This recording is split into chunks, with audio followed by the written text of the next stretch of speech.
Assalamualaikum warahmatullahi wabarakatuh. Alhamdulillahi rabbil alamin. Wassalatu wassalamu ala rasulillahil karim Nabiyyina Muhammadinil amin wa ala alihi wa sahbihi ajma'in. Wa ba'd. Saudara-saudariku, semoga kita semua senantiasa dicintai, dimuliakan, dan diberikan kemampuan oleh Allah Subhanahu wa Ta'ala untuk menyempurnakan ibadah kita sampai kita kembali kepada Allah dalam ketaatan. Demikian seringkali diingatkan dalam Al-Quran, bahkan dalam hadis Nabi Muhammad Sallallahu Alaihi Wasallam, pesan-pesan yang sangat menyentuh sebagai persiapan menghadapi aktivitas kita di dunia ini dengan cara terbaik dan menghimpun bekal yang mampu kita kumpulkan dengan maksimal sebelum kembali kepada Allah Subhanahu wa Ta'ala.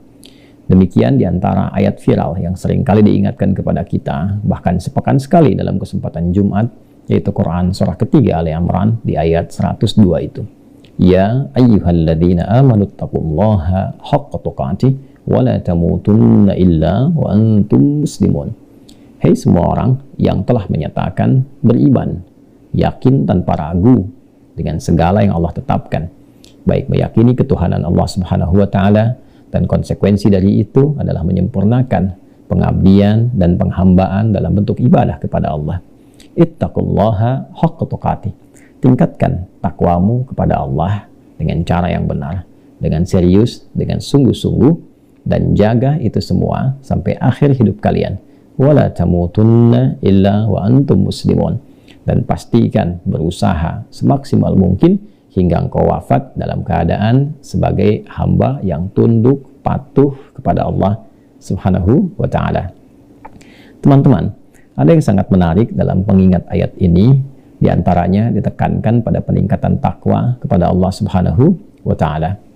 Kata takwa yang disebutkan setidaknya sebanyak 240 kali dalam Al-Quran itu dijelaskan dengan sangat sempurna oleh para ulama, yang penjelasan ini tentu mengacu kepada informasi yang disampaikan oleh Rasulullah Sallallahu Alaihi Wasallam sebagai penjelas Al-Quran yang ditugaskan langsung, dipilih langsung oleh Allah Subhanahu wa Ta'ala. Takwa adalah akumulasi dari semua bentuk ketaatan yang bisa kita optimalkan kepada Allah Subhanahu wa Ta'ala. Dan dengan segala bentuk ketaatan itu diberikanlah anugerah-anugerah terbaik baik di dunia ataupun puncaknya di akhirat sebagai apresiasi dari penghambaan kita kepada Allah dan penunaian tugas dengan sempurna seperti yang Allah perintahkan semenjak kita menjalani kehidupan di dunia ini. Bentuk penunaian tugas ini disebut dengan ibadah. Bila dilakukan, maka ia menjadi amal saleh dan setidaknya dibagi kepada dua bagian utama. Ada yang berupa perintah, ada juga yang berupa larangan. Di antara bentuk perintah, seperti kita diminta untuk menunaikan sholat dengan sempurna, maka turunlah ayat misalnya wa aqimus sholat, dan tunaikan oleh kalian sholat itu dengan sempurna sebagai bentuk penghambaan kepada Allah dan pembuktian keimanan kita kepadanya. Maka ditugaskan Rasulullah SAW memberikan bimbingan kepada kita bagaimana cara menunaikan sholat dengan sempurna itu, dari mulai wudhunya, dari mulai kemudian menghadap kiblatnya, bertakbir sampai dengan bersalam. Selesai dilakukan dengan kondisi terbaik yang bisa kita optimalkan. Pun demikian, di sisi lain ada juga ayat-ayat ataupun keterangan penjelas dari hadis yang menunjukkan larangan supaya kita bisa konsisten dalam kebaikan, tidak terganggu dengan pengaruh-pengaruh yang bisa menjauhkan kita dalam konteks pengabdian atas tugas yang Allah berikan kepada kita dalam bentuk ibadah dan amal saleh. Maka larangan ini menjaga kita supaya tetap tampil terhormat. Karena itu diberikan hukum haram namanya, seakar dengan kata hormat, diambil ke dalam bahasa Indonesia, serapannya diantaranya diberi nama hormat. Jadi hukum haram diturunkan oleh Allah untuk menjaga kehormatan seorang hamba sehingga tetap mulia dalam pandangan Allah dan optimal dalam mengabdi kepadanya. Maka diharamkan kita, dilarang kita untuk berdusta. Karena saat seseorang berdusta, maka ia akan merendahkan kehormatan dirinya. Dilarang seseorang untuk misal mengada-adakan kreativitas, menghadirkan sesuatu yang melanggar atau bahkan bertentangan dengan pakem ibadah yang sudah ada. Konteksnya ibadah. Dalam hal sholat misalnya, sudah diberikan aturannya, turun ayatnya, ada penjelasannya, bagaimana menata shaf dengan baik, bagaimana memulai sholat, siapa yang harus menjadi imam, dalam Jumat siapa yang harus menjadi khatib, siapa yang menjadi makmum, siapa yang kemudian ikut mendengarkan. Aturannya jelas sempurna, ayatnya turun, hadisnya ada. Tiba kemudian misalnya datang seseorang ingin mencoba menyalahi itu semua karena merasa tidak berkesesuaian dengan cara pandangnya, yang diikutkan kepada akal personalnya, hanya ingin berkeinginan untuk mewujudkan apa yang ia pikirkan, maka hal tersebut juga menyalahi dan termasuk dalam kaidah yang dilarang. Bahkan tegas Nabi menyebutnya dengan sesuatu yang bid'ah dan berpotensi melanggar ketentuan syariat dan juga berpotensi tersesat dari jalan yang benar sehingga terancam dengan murka atau hukuman dari Allah Subhanahu wa Ta'ala. Segala bentuk larangan, zina kah, pembunuhan kah, berselisih kah, kemudian juga sampai ke adu domba, sampai juga buat hoax dan sebagainya, banyak sekali konteksnya yang bisa kita tampilkan.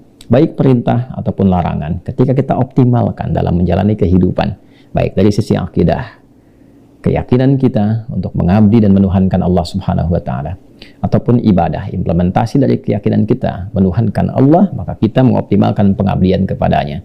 Atau juga muamalah, kita bawa dalam konteks berinteraksi dalam kehidupan, baik secara personal ataupun juga dengan keluarga, dengan lingkungan, atau kehidupan berbangsa dan bernegara. Sangat komprehensif, sangat luar biasa, sempurna di dalam Islam.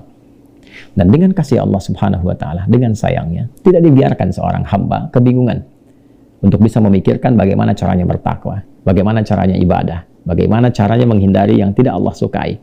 Maka lengkap, ditugaskan, dipilih seorang nabi yang sangat sempurna, akhlaknya, kemuliaannya, sifatnya, kebaikannya, bahkan dari silsilah namanya, dipilih untuk menyampaikan firman Allah Subhanahu wa Ta'ala sekaligus menjelaskannya dalam bentuk perbuatan, dalam bentuk sifat, sikap beliau, bahkan juga dalam bentuk keterangan-keterangan, perilaku beliau, yang kemudian terangkum dalam bentuk tampilan yang sempurna yang bisa diteladani.